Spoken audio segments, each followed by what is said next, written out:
So, Joel chapter 2, verse 28 hanggang 32, sabi po dito, and afterward, I will pour out my spirit on all people. Pag sinabi ko, all people, wala po si Lord favoritism. Ibig sabihin, pag ikaw willing, pag open ang heart po natin, si Lord mag-pour out ng kanyang Holy Spirit.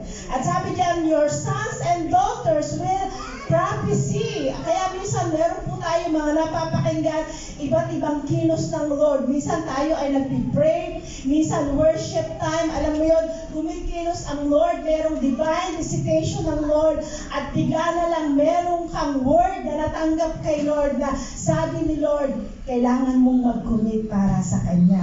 So meron po tayo mga prophecy na binibigay ang Lord.